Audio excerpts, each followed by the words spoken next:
Hey guys and gals on YouTube, how y'all doing? Dave Boyd here, and I was doing some cleaning up, a little bit of moving around, just got some irons in the fire, bidding on some stuff right now, waiting for offers to come back. Anyways, let's go back to the year 1995, Unitron. Now, if you type in on eBay on a search, you put in Unitron space, whatever, you'll probably come up with a monorail, which is a fantastic set, by the way. Don't have it, but it is amazing. I've seen it in person. There's a big Lego hobbyist locally. I know that he has two, actually. Anyways, this is my rare Unitron set, which kind of came to me by accident. It came off eBay. It is set 1793. It is known as the Space Station Zenon. Now, there's been some people that have criticized Unitron as being kind of a militaristic. Let's see. Try to lower this down. See the goodies. You'll see these weird little hinges, look like maybe little animal feet. These are those old forked hinges, and this is one of those. I think this is a burp, right? Big ugly rock piece. I think they're kind of cool. Turn around. Now this is where it starts getting really weird to me and interesting. These are not just legs. These are actually like corridors underneath here. And then, of course, one of our famous 2409 blue pieces. Another burp. And then they're very rare and very weird builds, including this one, which, yeah. Anyways, let's go ahead and turn this around like it would be facing maybe the insectoids. First, I'm going to point out, you know what, let's start from the very top here. Little flyer, bring this in. Very typical of the area. I do find these to be a little bit lacking. I love the double engines. I love the black and blue that they're staying with. It feels like some of the studs could be covered or a little bit more detail could be made. It definitely feels to me like the control panels could stand a little bit more attention. I do like this printed piece, understand, but you know. And then of course we pop his visor up and we have a very basic, he's got his mouthpiece. He does have some detail and some cool printing. These are interesting figures, but they don't really jump to me. But I do like the blue and black, and this fits with all the rest of the Unitron, including like the Crater Cruiser and some of the other ones. But the really, truly amazing one here is actually the little rover. And there's a partial guy might be selling when he moves that he has a rover and not much else, but the rover is cool because of this. There's some rather large channels on YouTube, in fact the Lego channel, that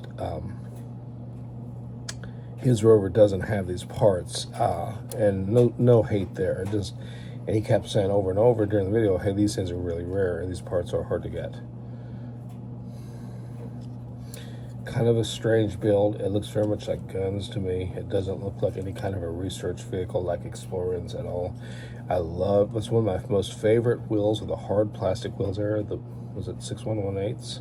I need these in blue to do a space spider, or just buy a space spider, I guess. But part of the fun is building stuff, right? Okay, now let's get to the base.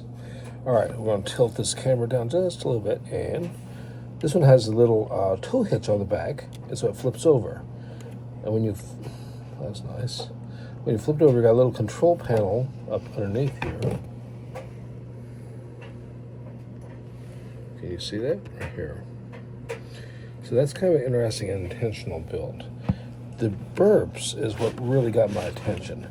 This thing, because of these little utensil pieces, look like little forks as hinges, they allow this to go flat and a tip all the way down, and then this build opens up and it's got a little lever here to control it. And that you know that's a little laser gun or something. That's what that is. That's a weaponized point. So there's a weapons point, and that's a concealed weapons point. Now on this side we have a similar, or actually probably exactly the same build, another weapons build. Okay. Now when these two are tipped down, it allows this to rotate, and the detailing is incredible. He's got his little cockpit piece here, and it rotates. It also has propulsion, so I believe it can just take off. And this is the Chief. The Chief has a very unique printing with the goggles, and on top of his helmet has his printed circuitry. And that is exclusive to this figure. But I love this rotating piece here. And if we bring this back around to here, this is very fragile, but this rotates. And once again, like I said, it's just, everything is rotational. Everything is just amazing. Okay, I'm going to tilt these gun pieces back up. And I got to set this up just right. Lock it back in place with the burps. And I'm going to show you the piece I find truly mysterious about this whole build that I tend to believe makes this kind of seals the deal, shall I say. Okay. It's this build here. Now, this build here, they don't really give a lot of explanation for it. And furthermore, on the instructions book, and I suspect the original box, although I don't have it, it shows a slightly different way of doing the build. But I followed the instructions, and I came up with this way. Now, it tilts upward here. Try to do this with one hand. It's probably not going to go well. This folds out, and then this lifts up. So what you do, you bring this down, and this interlocks. Now, that is a very steep angle, friends, and I do have my extra figure in there just so. It only comes with 2 figures, but that way it's covered. I believe it came with only with 2 figures. But this thing also, oops, sorry about that. This thing also rotates. And once again, like I said, it's a heavily weaponized looking base. To me, this is a military base. Not like the Android Star base, not like the ones from which is Explorers. This is a military base with military weapons, and even the vehicles, when you think of it that way, are very military looking. I mean, this is a rover. There's nothing about collecting little magnets or little stones or anything. It's all bristling with weapons on here. Once again, no magnets, no way to pick up anything, no way to carry passengers, heavy propulsion, double engines, and once again, all we see is stuff sticking out the front that looks like weapons. And the base, there's one thing, if you're into these old space bases, LEGO love to put these computer screens, a little chair so they sit there and do whatever it is they're doing. None. There's nothing here. All the controls are, the only controls look like weapon system control is right here.